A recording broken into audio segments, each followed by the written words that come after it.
What is good, y'all? Welcome back to my channel. My name is Jessamine Stanley. I'm a yoga teacher. I teach the yoga of everyday life. Like this video, subscribe to my channel, join my yoga studio, The Underbelly, get a free trial at the link down in the description box below. Today, I'm here to talk about why you should practice yoga online versus practicing yoga in a studio. This is not an either or. I'm not saying if you practice yoga in studios that you should like drop your studio membership and like only practice yoga online. And I'm not saying you should only practice yoga online and that you should never go to a studio. There are benefits in both situations. There are things that you can get online that you cannot get in a studio, and there are things that you can get in a studio that you can't get online. But practicing yoga online is a really incredible way to solidify your practice, to feel confident in it, and to be able to practice yoga no matter what is going on in your life. Because it is possible, for whatever reason, you might not feel like going to a yoga studio, and on that day, it's very helpful to have an at-home practice. Very helpful to have a yoga practice in general, regardless of what other physical activities you do. Like maybe you're like, yeah, I don't really like yoga. I really like running, CrossFit, swimming, literally any of the million other ways to move your body. That's great. Yoga will amplify and accent every single physical practice that you have. Yoga is a benefit in everyone's life, regardless of what other activities you like to do. And there's a way to practice yoga that works for everybody, regardless of what your body looks like, how old you are, blah, blah, blah, blah, all the other different things that make us think that we're different from one another, but actually we're all exactly the same. And yoga is the thing that unites us. Establishing a home yoga practice is much easier and much more accessible than practicing yoga in a studio. If you start practicing yoga at home, it will make it much easier to maintain your practice in a studio because you are basing your practice in your most authentic space. Like when you're at home, you can really be yourself in a way that is hard when you're in a studio with a bunch of other people. I don't know about you, I just find the environment of a studio to be extremely distracting. I'm thinking about the other people in the room, I'm thinking about what I'm wearing, I'm thinking about what the teacher is thinking. I'm worried about whether or not the teacher thinks that I'm good enough. Am I doing the pose correctly? Like it starts to feel like I'm in school. And there are benefits to that. But yoga ultimately isn't about everybody doing the same thing. It's really about tuning into the teacher that is inside of you. And the best way to find the teacher inside of you is when you are not in a physical space with another human being. Because you will, I think, probably unconsciously, automatically look to that other teacher to guide you and to tell you what to do, as you should, because you're literally paying them to be there. What's helpful about having the teacher on a screen? So when I'm saying to practice yoga at home, I am not saying to not have a teacher or like some sort of class. I do think it's a really important thing to ground your home practice in online classes because it is a helpful way to be able to engage with a teacher but to not be distracted by them. And there are thousands of yoga teachers on the internet. Obviously, I'm going to tell you to join my yoga studio, The Underbelly. We are like the most inclusive, most radical yoga space on the internet. There are so many teachers. There are so many teachers right here on YouTube, and you can try them for free. You can get a taste of like pretty much every teacher who is teaching online, I feel like is on YouTube to some degree. You can find the teachers that work for you and then follow them wherever they go. But rooting your practice in an online space is really important for finding your home yoga practice. When you're in a studio, it's really easy to fixate on what the teacher thinks and whether or not you're doing a good job. Yoga then becomes yet another part of your life where you can like do a good job or do a bad job. Instead of fixating on that, when you're at home, you can just tune into yourself and notice that there is no right or wrong answer. Often there's just a big gray area and we're all just finding ourselves in that. If you can hear a dog barking, it is my dog, Baby Shark. Little Baby Shark. Can you chill for a minute? I'm recording a video. Practicing yoga at home gives you the confidence to believe in yourself without the reinforcement of others. It's really normal, and we all do this. We look for the reinforcement of others to tell us whether or not we deserve to exist, like whether or not we're good enough. When you practice yoga at home, you practice finding that sense of self-assuredness and confidence within yourself so that, and this has nothing to do with yoga or any other kind of physical activity, so that in every moment of your life, you can find confidence and you can believe in yourself and you can trust yourself. And a lot of times that's what's lacking in life is that we don't trust ourselves. When you practice yoga at home, online, you can be more in your body, more authentic, more honest, and it makes you feel more confident when you're in studios. When I started practicing yoga in studios. I was practicing Bikram yoga. I don't know if you've ever practiced Bikram yoga. It's a style of hot yoga. I was very self-conscious about my body, very self-conscious about the kind of clothes that I would wear. I always felt like I wasn't wearing good enough clothes. Ended up needing to stop practicing yoga in studios. I mean, quite frankly, I couldn't afford to practice yoga in studios. And so I started practicing yoga at home. And I noticed that I got so confident in my home yoga practice that now when I go out to yoga studios, it doesn't bother me. Like, I don't really think about, not the same way that I used to, I don't think about how other people are perceiving me. Like, I used to be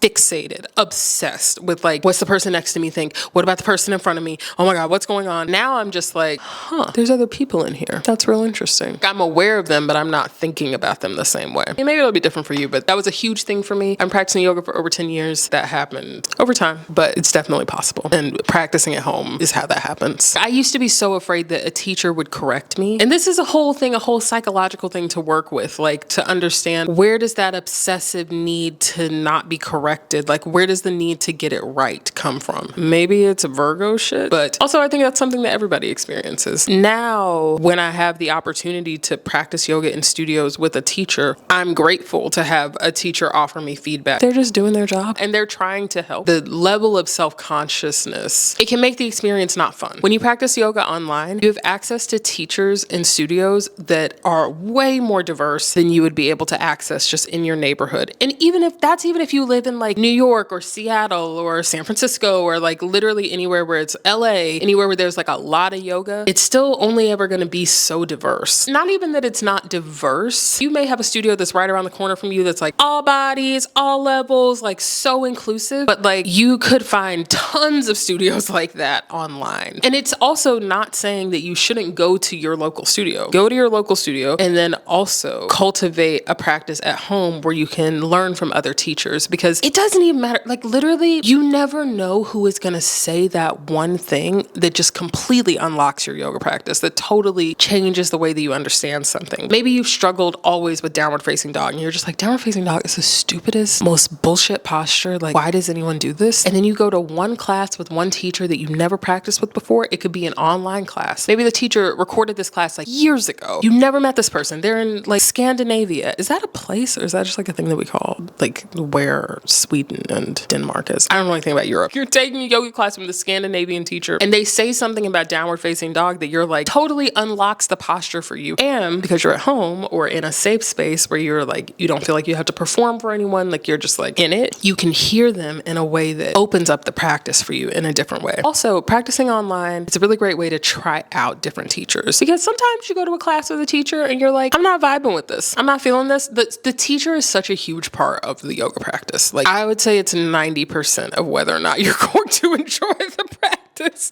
I don't know. I mean, it just kind of depends, because like, and it doesn't mean that you really are going to like every teacher. Like sometimes not liking a teacher is a very important part of the experience, but certainly the teacher has a huge impact on how you will process that experience, to the degree that I don't even really want to get into that right now. I feel like that's a whole other video. But if you're in person in a class with a teacher where you are not vibing with them and you're just like, I don't want to be here anymore, it's a lot more awkward to walk out of the room in that environment than it is to turn off an online yoga class. Online classes are great for that reason too. They give you the flexibility to just be like, yeah, I'm not vibing with this, I'm gonna stop. I sometimes have difficulty taking yoga classes that are taught by cis men. It's challenging for me for a variety of reasons, probably because I'm a dyke, but also just because, and this is like a broad sweeping generalization, I'm sure there are a lot of people who have difficulty learning from fat, black, queer women, and I don't know how else to talk about this. Like, I know that it seems like not inclusive. Oh my God, this language might be problematic. I don't care. This is how we all talk. This is how we all think. This is what it is. You might be in a class environment where you're not vibing with the teacher. You can have that experience online a lot easier, and you can have so many different experiences. Like literally just in a 30-minute period on YouTube this afternoon or this evening or this morning or whenever you're watching this, you could try out like 10 different teachers and be like, oh no, I like number 10, but I really didn't fuck with number 5, and number 3 got on my nerves, and number 2, you know, it was kind of iffy. Practicing online gives you a diversity of options that you wouldn't just find in your neighborhood. Online, there are teachers of every different race, age, ability, identity, sexual orientation, everything. And they're all available 24 hours a day, 7 days a week, with classes that maybe they recorded literally like 20 years ago. And they're ready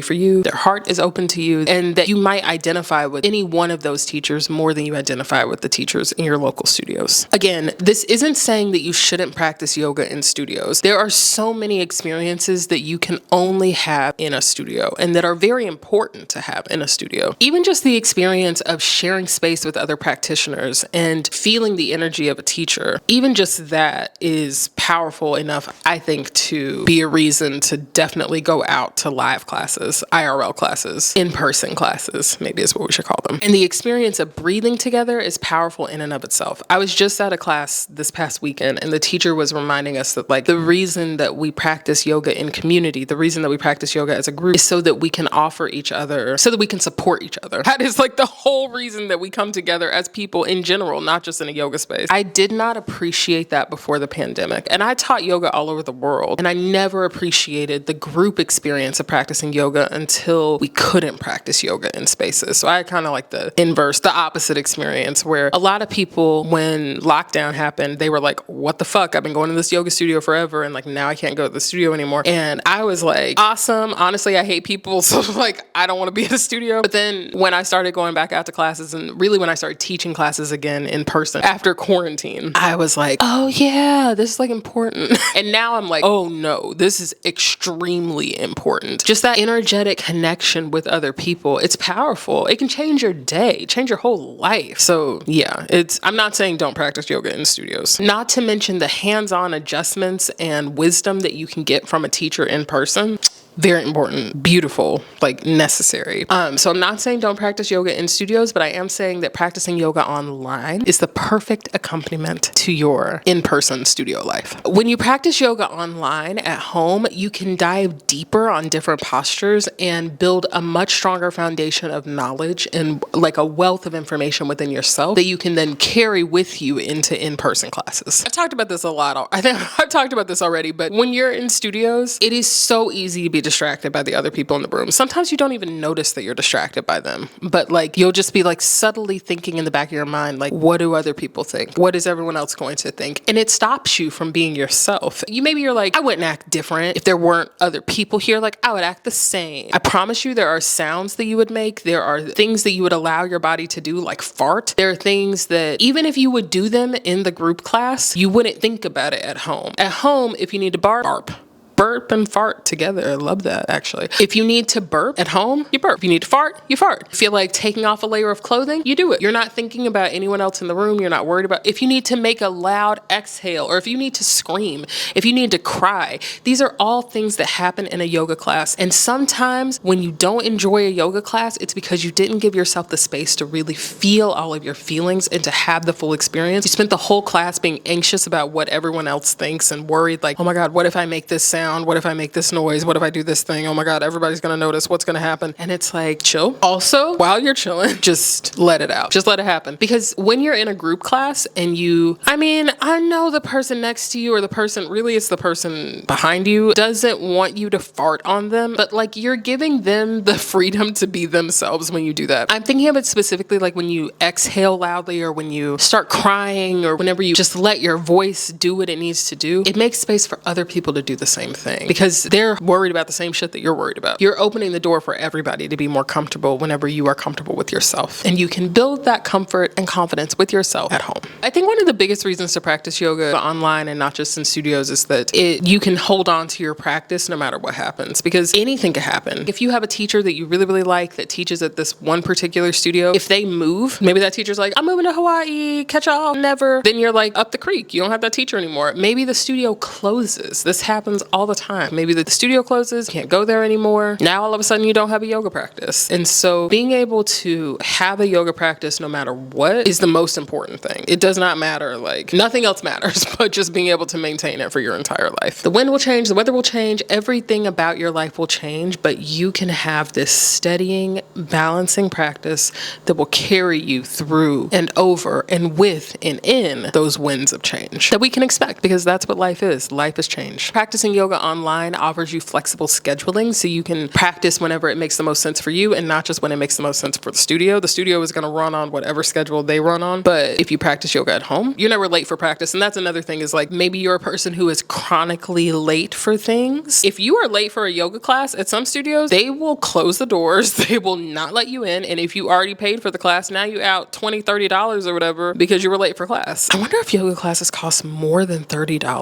I feel like a typical drop-in rate in the Bay Area is like $30, which I think is pretty expensive, but you know, it is what it is. The Bay Area is like one of the most expensive parts of the United States, but I'm curious if there are places where you be charged like $40 for like an hour class. Spicy. I'm gonna do it. Yeah, it's a bummer to not be able to go to a yoga class if you made the effort to get there, but you're like 5 minutes late and they're like, sorry bitches, nobody gets in late. Then you're like, what the fuck, man? I don't get to practice yoga now? Practice online. You never have that problem. You're always on time. It's great. I feel like I alluded to this before, but if you have social anxiety, practice yoga online at home. Like if you don't want to be around people, practice yoga online at home. Takes one to know one. I feel you, friend. Practicing yoga online also helps you notice when you're performing your yoga rather than practicing your yoga. So performing your yoga is like showing off, which who don't love to show off, shake their tail feathers. The point of yoga is to practice it and to live the practice, and practicing is all about authenticity and just being within yourself. And you can really start to cultivate that when you are at home alone. You don't have to be alone, and you don't have to be at home. You can practice yoga literally anywhere. You could do it on the beach. You could do it in a park. You practice yoga online literally anywhere in the world, at the beach, in the park, on vacation, in a hotel room, literally wherever life takes you. That's another really great thing about it, is that practicing yoga online can go with you anywhere. No matter where you are, you always have your yoga studio, your yoga teachers. There are teachers that I've been practicing with for over 10 years that I have never met before, but they have gone with me all over the world. They've been with me in Singapore, Bali, London, South Africa, all over.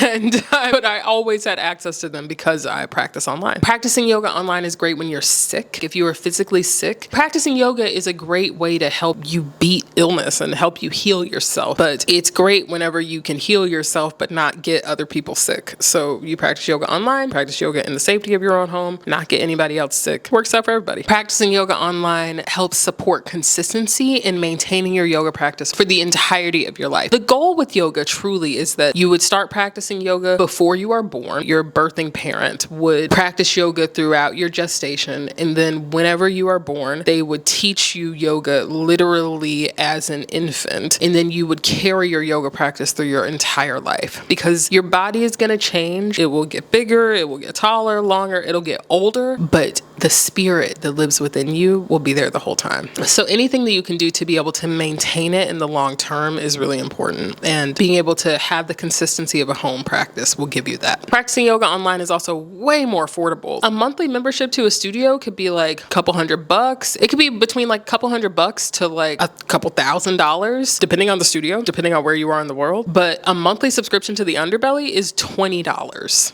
And you can do it anywhere. You know what I mean? I subscribe to multiple online yoga studios. I subscribe to 2 online yoga studios right now. But like, you can do multiples. That plus YouTube, tons of options. The Underbelly is here to support your personal goals, your journey. We believe in the hero's journey, that everybody is on their own unique journey, and we are here to support you, to be there through all the transitions, and to support you when you need it the most. To be the friend that is down for you and there for you, no matter what. Thanks for watching this video. Don't forget to like and subscribe. Join my yoga studio, The Underbelly. The link is down below. My name is Jessamyn Stanley. I love you. I hope you have a great day. I'll see you sometime soon. Peace out. Bye.